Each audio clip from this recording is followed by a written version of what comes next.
On behalf of USC Dornsife and the Office of Religious Life, I'd like to welcome you to our Careers with Purpose discussion panel. My name is Octavio Avila, and I serve as Director of Student Special Services in USC Dornsife. Our event today, in some respect, culminates a week of career-related events as part of Career Fest. These are all great events, and they all offer different types of answers to students' questions about career preparation and exploration. Our event today is not so much motivated by answers, but it's motivated by questions.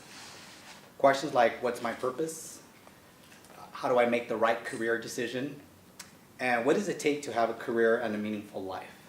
Okay.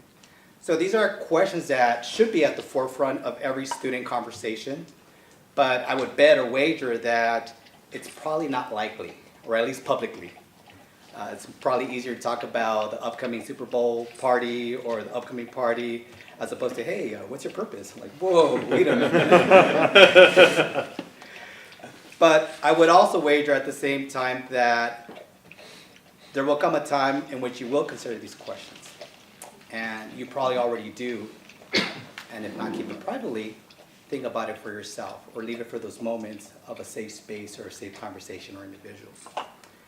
So in essence, that's the purpose of today's event, to discuss the importance of leading a meaningful life and a career with purpose, and to encourage students to use college as a time and place to explore their own answers to these and other questions that serve as a foundation for your career after USC.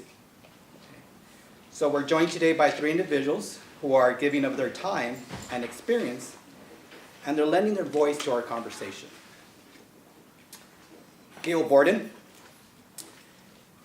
Gail Borden attended Rice University and simultaneously receiving a Bachelor of Arts in Fine Arts, Art History, and Architecture. Upon graduation, he won the prestigious William Ward Watkins Traveling Fellowship, the AIA Certificate for Excellence, the Chilman Prize, and the John Swift Medal in Fine Arts. After receiving a Texas Architectural Foundation Scholarship, Professor Borden returned to Rice for his Bachelor of Architecture. He went on to Harvard University's Graduate School of Design to complete a post-professional Master's of Architecture with distinction. I'll be honest, I'm going to have to condense this very shortly, because as I was reading their bios, I'm like, wow, these people have achieved so much. We're going to be here all night, honestly. And I'd rather keep this as organic as possible, and they'll have an opportunity to share more about themselves with you as well. That said, though, Professor Borden is one of our new faculty masters at Parkside here at Arts and Humanities Residential College, and he lives here with his wife, Brooke, daughter, Freda, and son, Gail Calvin. Gail Borden. Okay. My friend and colleague, Cynthia Martinez, Dr. Cynthia Martinez, is an administrator, educator, consultant, and entrepreneur. She has more than a decade of experience in higher education as a student affairs administrator. In her current role as Director of Advisement and Academic Services at the USC Annenberg School for Communication and Journalism, she's responsible for developing and implementing the strategic plan for the department and has demonstrated experience in managing and communicating change, problem-solving, decision-making, conflict resolution, negotiating, and counseling. Okay. I know Cynthia, and I know that it's not here in her bio, but she's one of the only people I know that was crazy enough to commute 200 miles as she's completing her PhD program, direct, be an administrator, a consultant, be with her family, and never blink an eye. Wow. Cynthia Martinez. Oliver Mayer, your very own Oliver Mayer. He's the author of over 25 plays. His work has been produced internationally as well as within the U.S. New projects include Members Only, the sequel to his groundbreaking and internationally produced play Blade to the Heat, produced in Spanish as Filo al Fuego. Okay. Oliver won an Alfred P. Sloan Initiative Science and Technology Award for Dark Matters, an original play about particle physics, which has also been translated into Spanish as Materias Oscuras. His play about the life of Machiavelli entitled Fortune is a Woman was created expressly for the 2012 USC MFA Acting Spring Repertory. Oliver Mayer is your very own faculty masters at USC, Parkside International Residential College, and today he's joined by Donaldo.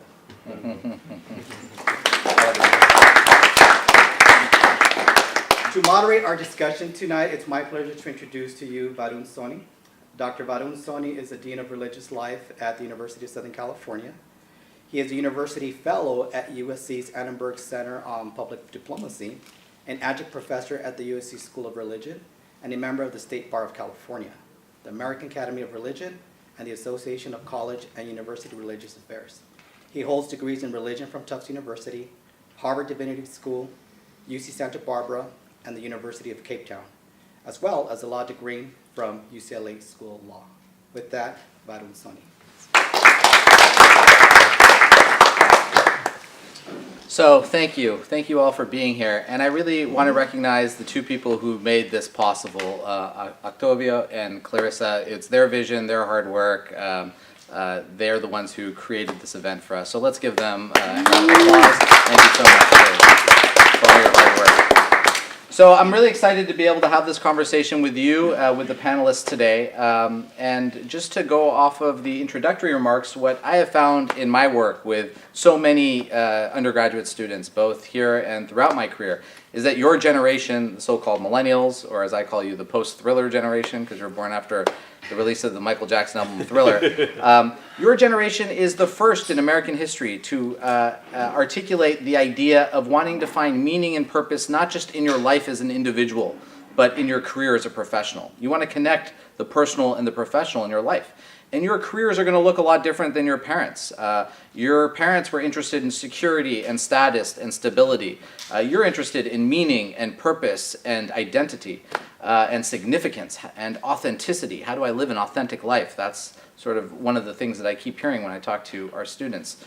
So my sense is that your careers aren't going to be like a 1 to 40-year career arc, but rather 5 8-year arcs instead. And you're going to do multiple things in your career. You're going to have multiple degrees. You're going to have multiple career arcs. You're going to be very creative in how you approach your careers. And you're coming into industries that are redefining themselves. Almost every industry you go to, from medicine to law to journalism to engineering, they're going through changes. And in some ways, it's an even playing field in certain sectors. So you'll be able to be creative and innovative in ways that students even 10 years ago probably weren't able to be. So it's all very exciting. It's a little bit, I think, there's a little bit of anxiety also when you think about your career and your future. But we're really fortunate to have this incredible panel to think about some of these big ideas of meaning and purpose through the prism of one's career today. The way we're going to run this is I'm going to ask each of them a few questions, and I'll ask them to keep their answers brief, and then we'll open it up for a conversation with all of you, and I think that's really where a lot of the rich stuff will come out. And before I go on and start the conversation, I'll just say what is unique about this panel, I think, is that we have scholar practitioners. All of us are scholars. We teach, we work in a university context, we're educators, but we all do things outside of the university as well. Oliver is a professor of playwriting, but he's also a playwright who's written, as you heard, 25 plays, many of them highly acclaimed. Of course, Cynthia is an administrator, but she's also an entrepreneur and a consultant, and she works outside of the university context as well. And Gail is the director of the graduate program at the School of Architecture. He's a professor of architecture, but he also has his own architecture firm, and he has clients that he works with. And I am Dean of Religious Life. I've got my training in religion, but I've also started businesses. I've had a radio show. I'm working on film and television projects. So I think this is a unique panel of educators who are also thinking about life outside of the ivory tower, how what we do in one domain can translate into interesting ways in other domains. This question really goes to the theme of today's event, the idea of meaning and purpose. We talk to students about their careers. We often say things like, well, find your passion and do what you're passionate about, or find what gives you meaning and purpose and follow that. Follow your bliss is what Joseph Campbell would say, or Steve Jobs would say. But that's easier said than done. And so my question to you is, how do you know what your passion is? Or if you have multiple passions, what to follow? And perhaps the best way to answer this is to just give an example of your own career trajectory and your own choices you made. And how where did meaning and purpose and passion play? How did that play into the decisions you made that brought you to this place now? And maybe we'll start with Gail and we'll move on. So. Oh, wow. Okay. I drew the short straw to go first. No, I mean, this is, I I think this is maybe one of the most important conversations you can have in a university setting. Yep. Because it's really about a kind of inward reflection and a kind of personal interpretation of what you want to do in the world, what mark you want to leave, and how you want to engage with society. And you know, my parents always taught me that you should always leave everything better than you found it, kind of a thing. And I think the calibration of what that actually means is something that we all have to make a kind of personal decision on. You know, for me, I knew about architecture from very early on. I grew up in Washington, D.C. I'd lived internationally and traveled a lot, and I'd seen spaces that had had big, powerful impacts on me. And I began to sort of understand how that could embody what society wants to be and what society should be. And so I knew very early on I wanted to be an architect, but I actually did everything else. I really didn't think about it until I went to college, but even though I'd like made that decision somewhere in like lower or middle school kind of thing.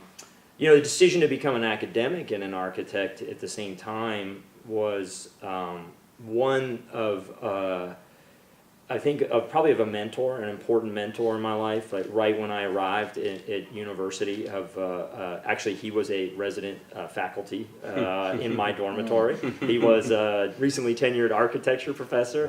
Wow. And he had a vibrant practice. And what I witnessed in his work and ability was this balance, a kind of constant pursuit of intellectual truths through academia, and the ability to leverage that in a very practical way in his own firm, to not have to take every client that came through the door, to not have to compromise. And so as a model, that seemed like this perfect balance, which I feel very, very fortunate to have kind of followed. Thank you. Great. What really resonated with me with your prompt was when your parents tell you to find that passion, right? Find the thing that you really love. I was the kid that said, but I don't know. I like so many things. I don't have just one passion. So at the same time, my parents were saying, well, you're the youngest of four, you're the first in the family, so you have to be the doctor or the lawyer. So think about it, right? Yeah. The person who says, find the passion, but I like so many things, and then at the same time they're saying, no, you're going to be a doctor or a lawyer. So which one do you think I went with? The easy one, right? That noise that was telling me you had to be a doctor.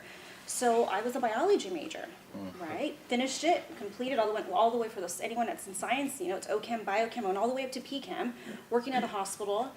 And I was on the surgical floor, landed the dream internship, right, on the surgical floor, working with the brain surgeons, anesthesiologists, and it was me asking questions. What was their day-to-day activity? What was it, what did they love most about their family? And getting those responses that just, it didn't light me up.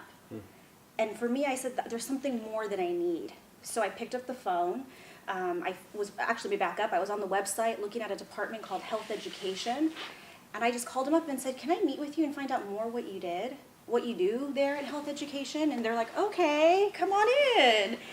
And they said they provided resources to patients and families and caregivers when they first got diagnosed with cancer. And I knew that I loved healthcare. I knew that I loved education. I said, wow, it's blending both of them, health and education. How do I get that job? How do I do what you do? Well, coincidentally, they had a position open. And I was hired part-time while I was graduating from Cal Poly in my biology degree. And working there is when I realized, this is one thing that I'm good at. I'm very resourceful. And I love doing it. I had so much satisfaction out of finding things for people. They didn't know where to turn. They were in dismay. They had so much anxiety, but I was able to calm them down. I was able to point them to the right thing. And I have to tell you that one of the hardest decisions I think I've ever made, and I reflect back on my career choices, was leaving City of Hope and leaving that opportunity. And the reason why I left was because I was graduating and someone said, what are you going to do now? And I said, I don't know. I have no idea where I want to go next. And they said, well, you should, be a social worker. Again, it's that noise, right? Someone telling me what I should do. Wasn't convinced. Did an informational interview. That's going to be the theme you're going to hear from me. And guess where they were a social worker and where they taught at? USC. I stepped on foot onto campus, and that feeling, that same feeling I had when I was talking to physicians, complete opposite. When I stepped on campus onto USC, I said, this is the school that I always wanted to go to. This was my dream school that I never had the opportunity to even look into because my parents, being the first in my family, didn't know that that was an option for me. And to sum up the story really quick, I ended up not being a social worker, obviously. But I did find that the person I was speaking to, again, that person across the desk, was talking to me about her position as the director of professional development and communications while still being a social worker.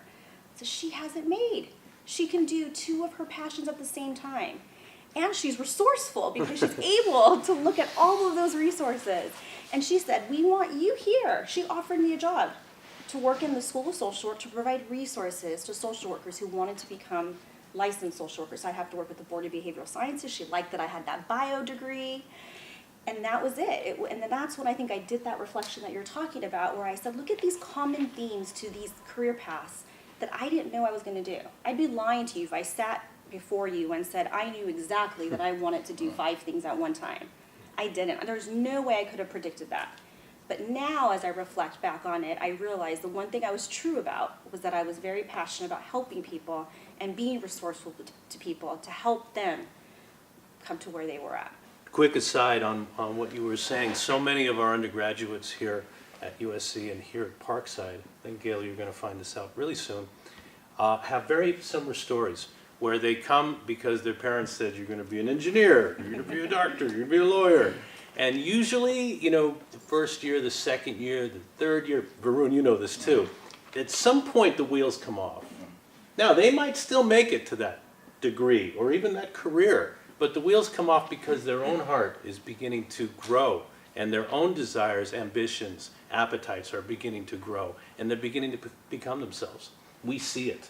And the best thing we can do as mentors is just try to be there, you know, and not really try to steer, but actually just listen, I think, and understand, right, and be compassionate. I think it could happen to you. It's probably happened to the 4 of us. Well, I'm sure it has. In my case, I think I got very lucky. I don't think I'm very good at a lot of things, but at least a couple things. One time I could box pretty well when I was a teenager. I grew up here in the LA area, and my schooling, I wasn't very good. I was okay. I was in a gifted program. I think I had a big brain, but I wasn't very good in class. So I probably was better at punching people. But I did love the theater, and my mother pointed me towards the theater because she loved it. And I had the aptitude of writing. I could write. And I got lucky with a series of mentors. And I think that, you know, now I'm a co-chair of the Mellon Mentoring Forum with my chair right sitting across from me, Varun Soni. And the 2 of us are dealing with mentoring and the best practices. And I feel like from a very early age, I've been mentored. And I've been mentored sometimes by people who maybe never even knew it, and people who might have even died years before I became aware of them. That's some of the beauty of being in the theater and being in literature is, you know, being mentored through text, being mentored through the art of others, and in my case, playwrights. And it got me a certain way. Also seeing plays. There was a play in town called Zoot Suit of Luis Valdez, and I saw that when I was 13. And I always say I can draw a straight line from that moment to here, because at that moment I knew that the theater was the place for me. So I guess I'm certainly resourceful. I'm also I'm a bull, I'm a Taurus. I just kind of keep going forward. My greatest of mentors was my playwriting teacher at Columbia for my master's, a man named Howard Stein, who just died last year at 90. Playwriting was good to him. And he said something to me that I'll say to you, which is when looking at a career, what you need to do is, and really doing anything of success, is to balance your ambition with your appetite. And I really had to think about that. I think the ambition side of things is something we deal with a lot at USC and in our world, and maybe in commerce. But appetite is the word I think you really need to consider. When you have appetite, how do you feel? It's what you really want to eat, right? Or what you really want to do. Your appetite takes you toward the things that really matter to you. And if you can match that with your ambition, then I think you're really going places. I feel like our students who come here are so high achieving. I mean, it's getting more and more difficult to get into USC. This year we're going to have 50,000 applications for 2,700 spots. It's going to be well below 20% acceptance rate, the most competitive class in history of the university. Every year it gets more and more competitive. And so our students have succeeded their whole life. But I feel like there's great value in failure and in how we define failure and success in our own life as opposed to how it's defined for us. In my life, I feel like I've learned more from failure, I've grown more from failure, I've understood more from failure than I have from success. And in that way, failure for me has been a type of success. And I'm wondering in your lives, what role has failure played? And is it possible to fail forward? That means you may fail at something that you try and do, but the lessons that you learn from what you've done lead to the future success. Maybe there's an example you could give where you got to a point you wanted to be at, but it was only through failing that you actually got there. So maybe we'll start with you all. Sure. I mean, I'm in the business of failure. You know, playwriting, theater, and what is success and what is failure anyway? You know, you might think it's a review. You might think that everything depends on what someone else says about you. Or maybe it's somebody in the audience, you know, like you're writing for hundreds of people, but you're really writing for that girl over there or that guy over there or your mom or whatever it might be. And everything depends on what he or she thinks. And then in the end, of course, it's did you get your point across? Did you get your poetry out? Did you make your statement? And you know, when you think about all that, it's really hard to get all that right. So mostly we fail. And by the way, most plays are really bad, including ones I've written. I mean, I love them all, but they're mostly not so good. And that's why when they are good, it really, really stands out. And of course, you know, I've had moments in my career, which now is almost 30 years. I wrote my first play at 20 and I'm 48 now. Where, you know, I look at moments where I had big production or maybe a good review. But the truth of it really is, even at those moments, there were failures all along the way. There were failures of communication. Often my own audience was not necessarily ready for what I was saying, and I wasn't connecting the way that I hoped I was. It continues. It's a kind of, you know, you just don't know. And all you can really do is try your best, try your hardest, open yourself as much as you can. So I'm kind of doing this all the time. I'm failing all the time. And when I try to pass this along to my students, my master's students, but also my undergrads, it is really a part of the discourse, which is to let them know that I think it's the best way to grow. And it's the best way to find your voice by throwing it out there and seeing, in a sense, what people hear and what they miss. So indeed, I mean, here I'm giving you a survey rather than an actual single moment. You know, I think I just have too many failures to mention. You know, in a resume that spans 30 pages now, but they're mostly failures. They're failures that I'm very proud of. For my parents, and for me being a first-generation student, one thing that I didn't share with you was that I had an older brother who had a full ride valedictorian to UCLA, and he had a mental breakdown, and he dropped to UCLA, never went back. And so my parents were always very, very protective of all the kids going after him, saying, no, you guys have to stay close to home. So that's why I said USC was never an option for me, because they said, no, you're a woman, you're a traditional Hispanic family, you can't leave the house until you get married. Your only option is Cal Poly or Cal State Fullerton. Great high school student, I know for a fact I could have gotten into USC. It wasn't an option to me. And while I was at Cal Poly, I was bitter. Oh, I was bitter. I played the victim. Poor me. Poor Cindy couldn't go to her dream school, didn't even have the option to do the college search process. And so I think that being told I couldn't do something is what pushed me and what was the motivation to make sure that I not only proved to my parents and to myself that I could get into USC, but then I had it in me that I said, no, I want to continue to keep on learning. And I want to go on and get my master's. I want to go on and get my PhD. And even to this day, coming from a very traditional Hispanic family, my dad will tell me, why? Why are you doing that? You'd be so much more happier if you just stayed home with the kids. was stay-at-home mom. Look at your sister. Look at the rest of everyone else who's happy. Dad, I'm very happy, and I'm very happy about the example and the role model I'm going to be to my children.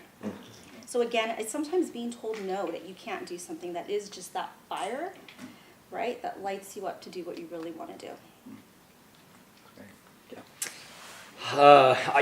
Architecture is kind of a cruel mistress of a profession in terms of, it's a very competitive field in terms of getting clients. The projects are long and complex, and they often kind of derail or fall apart or simply sort of evaporate. I always joke there's some kind of like hugging smoke in a way to get good clients and get good projects and keep them kind of moving. So, there's a whole kind of competition network that happens for large scale projects, and some of those are invited and some of those are open call. But it's a kind of place where architects can experiment really in terms of what they really believe in and sort of submit their ideas. And some people think it's kind of like entering the lottery, that to win something like that is always a kind of rarity in terms of actually having the project come to fruition. But it's been, I think, a useful kind of mechanism personally in terms of taking ideas and opportunities and pursuing them in your own work. So, those competitions are kind of constantly not successful. The same, grants, this or that. Persistence is essential in terms of continuing to go after things. And my claim to fame is whenever I lose a competition, I submit it for a design award, and I've won every single time. So I have lots of design awards and very few won competitions. So there's literally turning failures into success. So.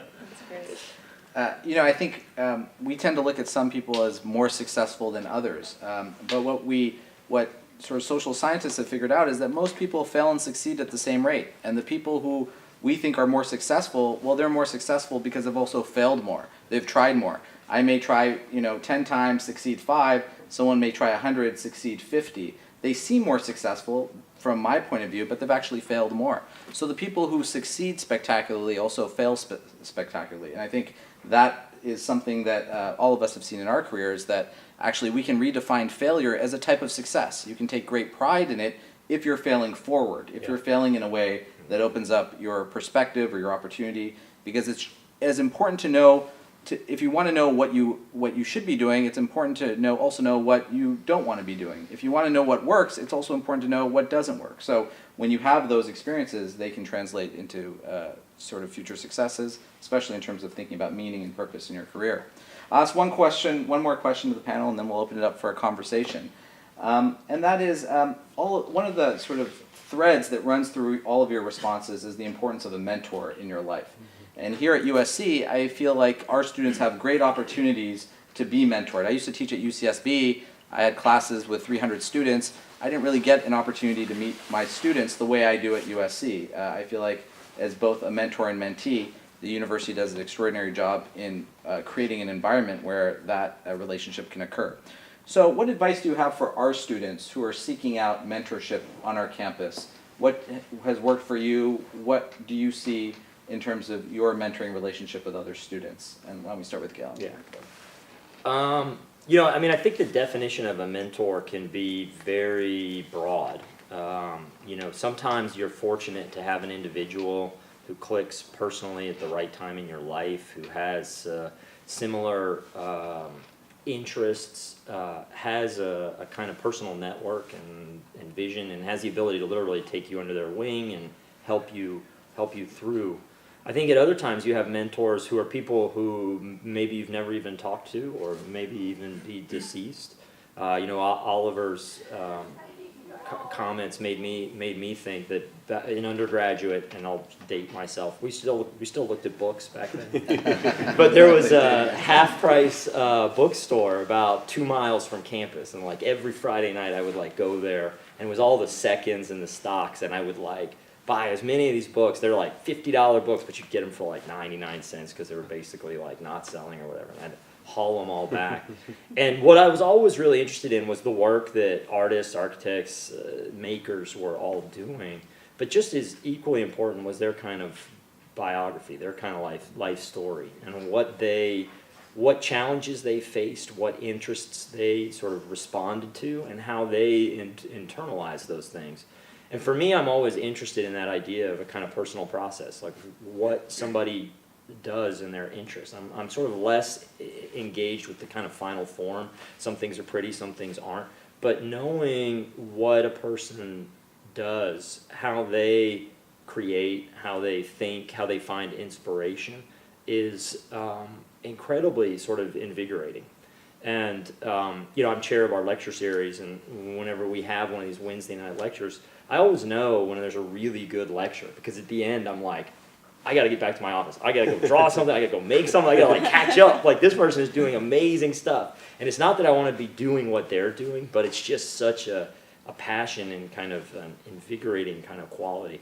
So I think you can find that mentorship in a broad array. I mean, so again, sometimes you will find a faculty member or maybe an employer or an advisor, and there's infrastructures. I think at each school and college has different ways in which they handle that. But I think you can kind of make your own, and in a way it's a kind of collage, that it's not any one person, but rather a kind of array of influencing moments and mechanisms that inspire you and drive you, the kind of touchstone in terms of things you have to have. So whenever I move, and you can attest, in my apartment there's like a big wall of books. They all come with me. It's like my mentors. I can box them up, which makes it easy. So I think you can find those moments of inspiration everywhere. For me, I'd recommend not being afraid to pick up the phone or walking into someone's office and doing that informational meeting that I asked you about, that I told you mentioned earlier. And let me tell you a little secret. Everyone loves to talk about themselves. Everyone. All three of us are here, right? So yeah.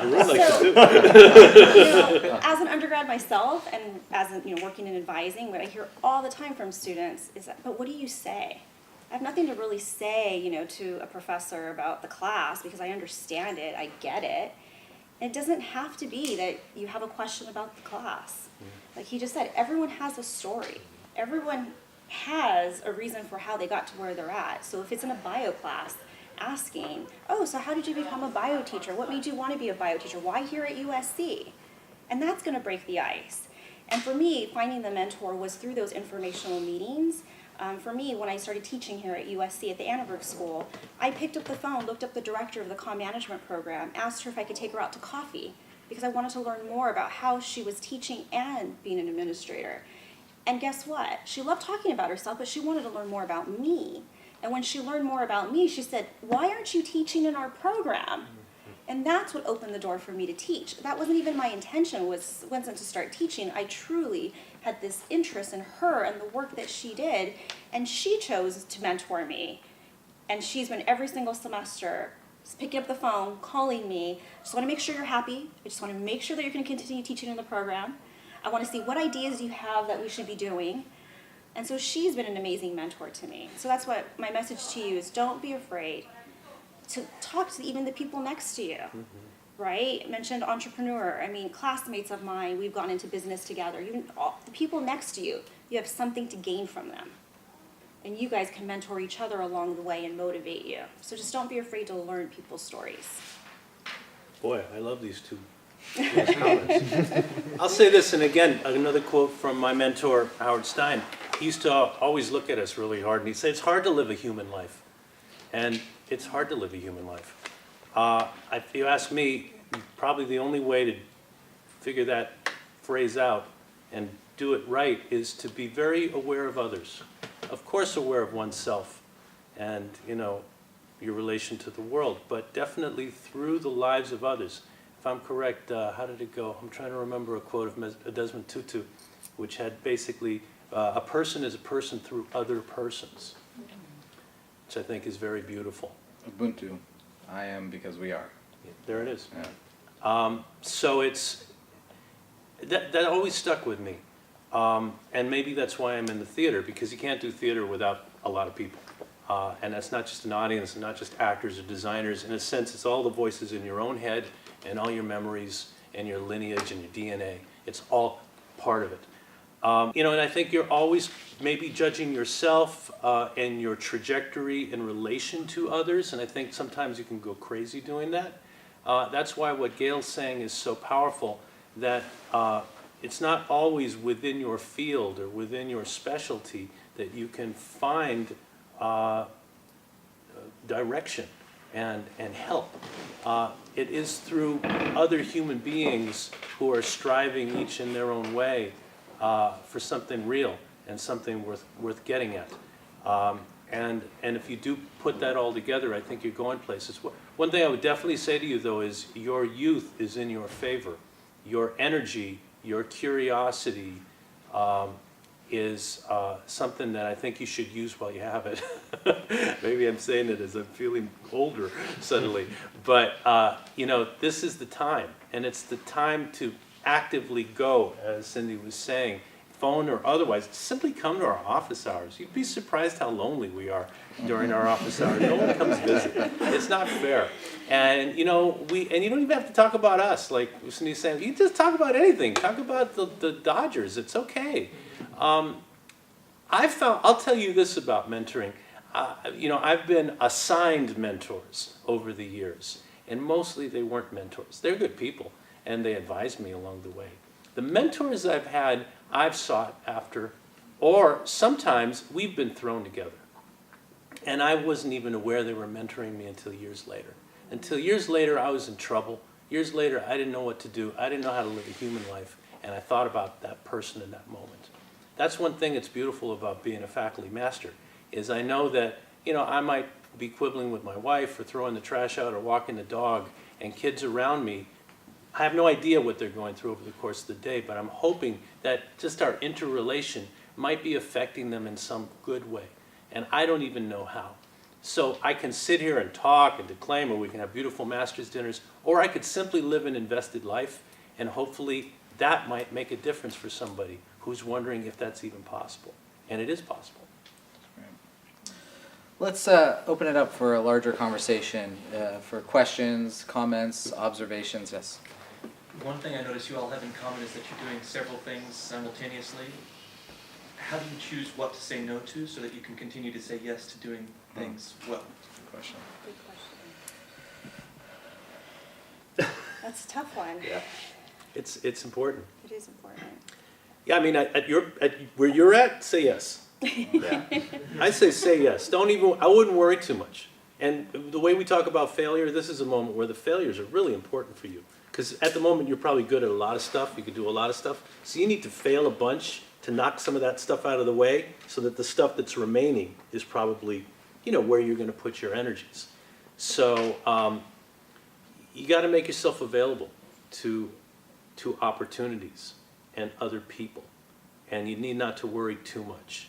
Chances are very good you'll be making coffee and Xeroxing, all kinds of old-fashioned stuff that you're way too good for, and yet that's the way in. I think it was the way in for us. Interning not for pay, stuff where you are, in one way or another giving your time, even altruistically, but just even sometimes just selfishly, but you have to give your time in order to maybe receive later, or maybe not. And one thing I'll just add is that one common theme is I created a lot of my own opportunities. It wasn't that they also came knocking on my door. It was me taking on, so an example would be at Annenberg, I was very content as the director of the advising office, but I wanted more. And I was seeing a gap that our undergraduate students weren't engaged in research. And here I was getting my PhD in leadership studies, and a new center was opening on the Center on Communication, Leadership, and Policy. So, well, how are they going to get our students involved? And they weren't. And so I had this brilliant idea to be part of the research team to engage students in undergraduate research. And so I went to our former dean, who's now running the center, and I'm the one that went to him and said, I have this amazing idea to engage undergrads. And he's like, and so who's going to do it? I said, well, I'll do it. He's like, wait, so you're presenting the idea, you said you're going to do it. I can't leave here and tell you no, not to do it. It didn't cost him anything. It wasn't part of my job description. but it was something that I knew later would help me along the line for what I wanted to do. And so again, it's not to be afraid sometimes to create those opportunities. And man, I would echo, you're young. I'm young. I'm still doing it. Right? Really, I'm not young. I just look young. Yeah. Well, and I think it's, it's the newness of the challenge and, your best ability to evaluate what the opportunities are in something like that. You'll come to a point where you'll have more and more people asking for your time for this or for that, and I think it's a question of what impact you think you can have a kind of greatest effect on, or you'll have several clients or opportunity, and it's not always the wealthiest person. It's the weird thing somebody wants you to do. It's something. We're doing a weird wedding chapel in China because it's weird and it's exciting, and it wasn't the best paying gig and that kind of thing. So sometimes it's balancing that. The other thing that I personally have found is we like to think of professions in kind of definable things, and they're often defined in sort of antiquated ways and sometimes even Hollywood-driven ways. I think actually architect is like the -- appeal for like movies, because it's like, oh, he's an artist, but he's also professional. So, it's that sort of like everybody's played one, Brad Pitt, Woody Harrelson, whatever. But it's a funny sort of definition in a way of where the boundaries of something are. And so personally for me, I like to think myself more as like a maker of things on all scales, from the object to the city. And so sometimes it's finding avenues outside your discipline. And actually I've found great success in fellowships or residencies that are designed for like the best painter. And then you show up as like an architect and they're like, holy cow, we don't even know how to evaluate this guy. Let's just give it to him. and so I sort of sneak in the back door of a lot of things that if you read the fine print, I'm not sure I'm actually kind of qualified for. So those kinds of opportunities, I think, are something you have to find and be challenged by kind of constantly. So. Can I just say one thing that maybe we haven't touched on? There is such a thing as your own private life too. Your family, and maybe it's your faith, or maybe it's your dog, or whatever it is. And I think you have to remember that, even as you're saying yes all the time and giving of your time, you know yourself what those things are that are important, and hold those things dear. Don't give those up. I don't think you should give those up. And in one way or another, that'll help you a lot as you determine career. Because, I made a joke about it today. I brought him because I wanted a job where I could have my dog with me. And I mean, most professors don't, but I found a way in this situation, and he's a good dog. And, and there's something very enriching about that. And it's a bit of a joke, and yet it's not. That, you find the things that you love, and you try to hold them close while you do what you can do. And you ask yourself, is it worth it? I ask myself that every day. Is it worth the commute? Is it worth me leaving my kids? Is it worth me leaving my husband? Right? Is it worth it? And the day that I say it's not is the day that I'm in the wrong career and I need to move on. And one final point, you're at a university that really values interdisciplinarity. We really encourage our students to take courses in unrelated fields. We have a Renaissance Scholar program that, rewards students for that. And what I found in my life is, even though there's a push towards uniformity in higher education, for example, you're all kind of competing with each other to get into the same graduate schools with the same set of variables. You're all competing with each other for the internships and the jobs with the same set of variables. Through higher education, you're almost rewarded for excelling within a defined sort of set of variables. When you get out of school, it's actually what makes you different, which is what brings you great value, which is where your great skill sets will emerge. So what I think is that if you're interested in all these different things now and you're not quite sure how they fit together, when you do leave school, you will find that those things that you're interested in that are disparate from each other are actually your greatest strengths. The things you might think are your weaknesses are actually your greatest strengths. And it's how you bring those things together that in a way that only you can do. That's what will give you meaning and purpose and value in your life. And that's also, incidentally, where I think innovation happens. Innovation doesn't happen at the center. It happens on the margins, right? It happens when the physicist tries to write poetry or when the poet does physics. Innovation often happens when newcomers who have one particular way of seeing the world apply that to a different body of knowledge. So to the extent that you can bring together these unique and disparate aspects of your life, not only will that bring you meaning and purpose in your life, not only will it feel authentic to who you are, not only will it be rewarded in a professional context, but it'll also allow you to be innovative and creative in these kinds of emerging industries and fields, which I think is actually good for your career. It's not just good for you as a person to be well-rounded, it's actually good for your career. So. Yes. Other questions or comments, observations? Yes? Just inspired by what you just said, which I thought was very cool, the idea that if you can pick something or find something disparate, you may just end up being able to combine that in Yep. your field. Obviously, the safe thing to hear when you go to the Career Center is this is the job that's available and these are the qualifications you'll need for it. And I think all four of you have relatively unique combinations that maybe wouldn't get addressed at the Career Center. Do you have any recommendations for, I don't know, ways to go about that? Obviously, you want to study something that'll get a good job, but to have that unique kind of, to utilize that unique combination. Yeah, it's good. Well, you know, I actually think you can kind of build your own box in a way. Meaning, you know, not in the first job. You know, I never tell in architecture, you know, it's worse than copies and coffee. You know, you're like designing bathroom tile patterns for like 5 years on maybe really famous buildings. You know, but it's exactly.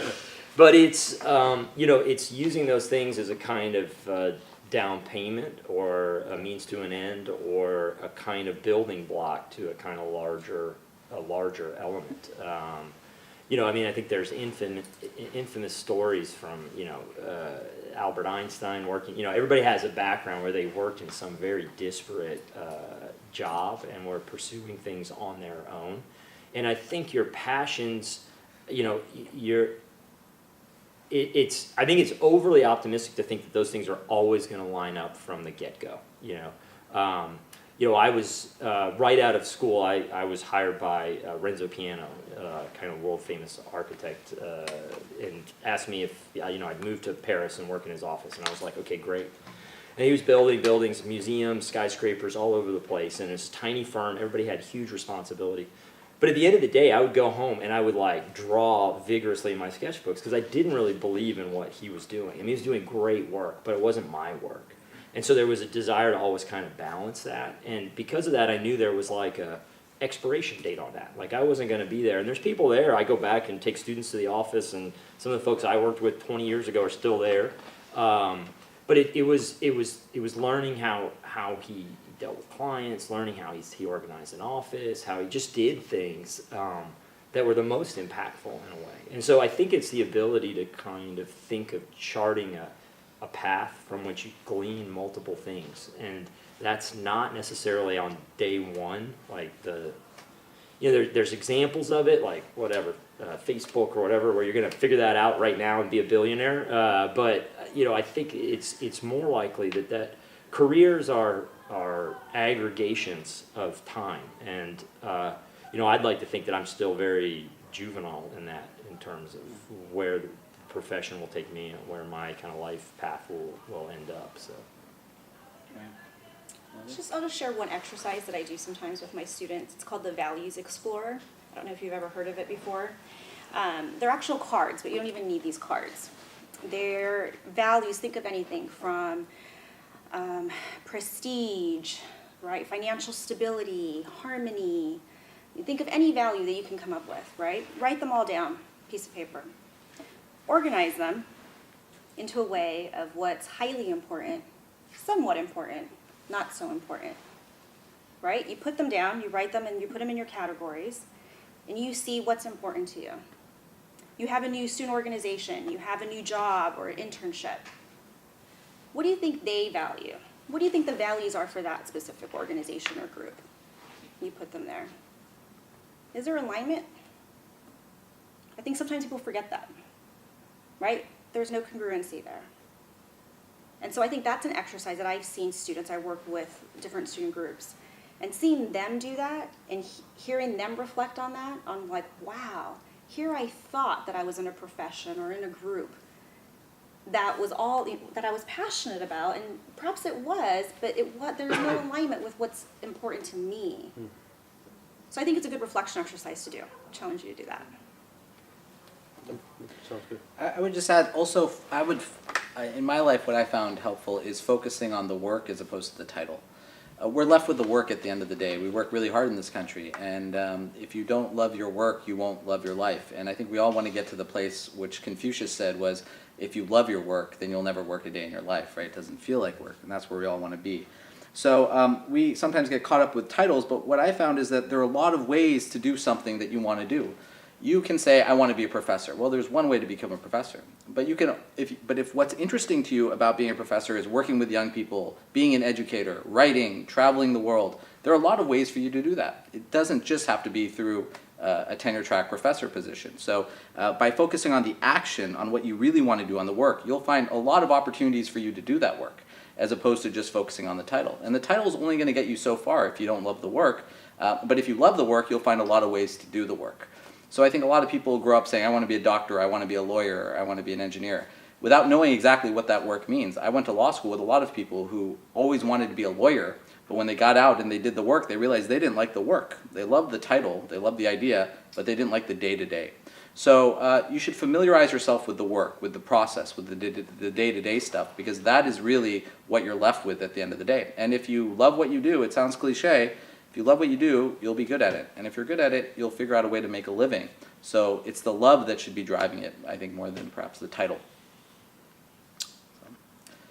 Other questions, comments? I know we're running out of time. Okay, I think we'll probably wrap it up here. But before we do, and I'd be remiss if I didn't acknowledge the fact that our Vice Provost for Student Affairs, Ainsley Kerry, has graced us with his presence. This is his first year at USC. He comes from Auburn. He has an extraordinary vision for student affairs. He's retrieved a remarkable amount in his career. He's really a model for what we're talking about here, meaning and purpose in your career. So I want to give you the last word, Ainsley, and not to put you on the spot. But as an educator, as an administrator, as a recent author, as a father, husband, any advice you have for our students in terms of finding meaning and purpose and passion in their career? Well, thanks for opening the floor to do that. Thanks for putting me on the spot. But what's interesting is that as I was listening to this, the question about mentorship came up, and I was thinking about Sheryl Sandberg's recent book. She's in an executive position with Facebook, and this conversation came because she says often people come up to her and say, "Will you be my mentor?" And in the book, she says that's not the way to start it, right? Her recommendation is someone coming up to her saying, I am trying to figure out how to solve this complicated situation. What do you think, right? So, come to that mentor with, I see you've written about this, or you have solved this problem in your organization. I have it in my organization. So come to that person with a question. And then that person will give you an answer and then say, do you mind if I follow up with you on that, right? So that mentor, you're building a resource rather than say, hey, would you be my mentor? The term mentor has a particular type of relationship and connotation that's connected to it. So her request is, let's start with something that you're trying to work on, right? And then we'll see if we need to build that into a mentoring relationship. The second thing that she says is, you can tap into multiple mentors. So there will be a person in your life that will be your relationship mentor, a person that will be your financial mentor, a person that can serve as a social mentor, a person that can serve as a critical thinking mentor. So you should build kind of your own advisory board of people that when you have different situations in your life, you can turn to and say, this is a financial situation. I know the person that I'll talk to about that. So you present to them that relationship. But kind of the cold call, will you be my mentor? Her advice is, let's start with something that we're working on. Let's start with the question. Let's see if this match even works. So when I read that, I immediately thought that's a really good approach to mentoring. And then the last thing I'll point out was the last question that you brought up about doing the work. I, throughout my career, have simply done what I love doing. And then I don't even worry about what the next step may be. So I just do the thing that I love right now. And then next thing you know, while I'm doing that thing that I love, I realize, I need to earn a degree in this. Okay, let me go do that.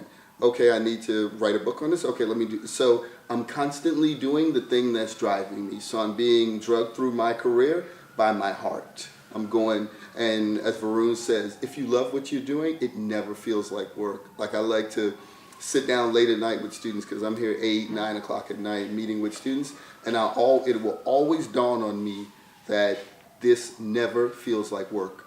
This always feels like I'm just having a conversation. But I'm on the clock. I'm at work right now. So find that thing in your life that feels like that you're sitting there saying, I could do this for 2 more hours.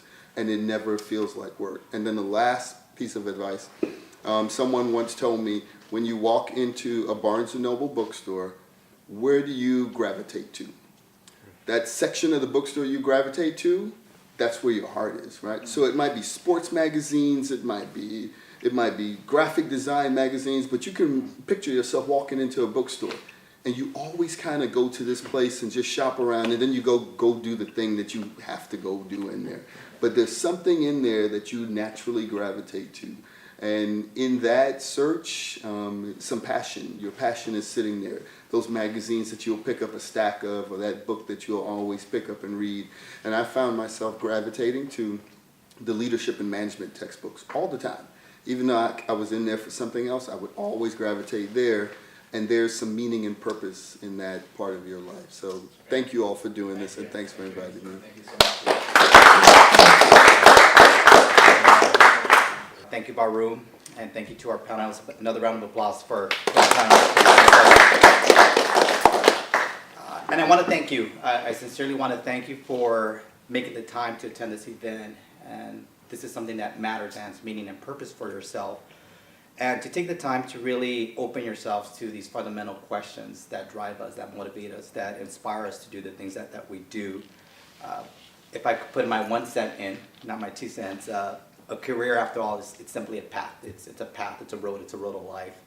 And to quote one of my mentors, who I've never met, say not I have found the path of the soul, rather say I have met a soul walking upon my path, for the soul walks upon all paths, and that's Khalil Gibran. So special thanks to Varun Soni and the Office of Religious Life for their contributions for making this event possible. Our panelists, Gail, Cynthia, Oliver, and the Parkside residential staff for all your support. I want to give special thanks and introduce once again Clarissa Valencia, who was one of the architects of tonight's event, and without her this was not possible. Clarissa is a master's student in counseling and guidance for higher education at Cal Poly San Luis Obispo. Her focus is in career counseling and spirituality, and she's also served as a graduate intern at the USC Office of Religious Life. She has a really brief survey, so if you haven't yet filled it out, there's one right at the front. Feel free to do so. And very briefly, I think she has an announcement about some follow-up sessions as far as if you want to continue to explore the aspect of purpose, careers. We will be having some follow-up sessions in the month of February. Clarissa, any other announcements about that? Yeah, so again, I want to thank everyone for coming, the panelists, Varun, thank you so much, and Octavio, of course. Octavio and I will be facilitating a 3-part workshop series starting February 12th, that's a Wednesday. It'll be three consecutive Wednesdays at the University Religious Center, room 202, from 6 to 7. And there you'll have that safe space to start thinking about what your purpose is and how you can start leading a more meaningful life. So we'll be touching upon things as what your skills are, what you're naturally good at, as well as what your interests are, like what brings you fulfillment. And then we'll also be talking about how you can merge those two things, what you're good at and what you like, and use that for a service. Like how can you bridge those two things to provide something for the world that would be meaningful to you as well as to others. So if you're interested in that, which I hope you are, please sign. I think everyone signed in, so you'll be getting an email from me just, again, thanking you for coming and also giving that information that I talked about. So hopefully we'll see you on the 12th. Well, with that, thank you. Good night, and fight on.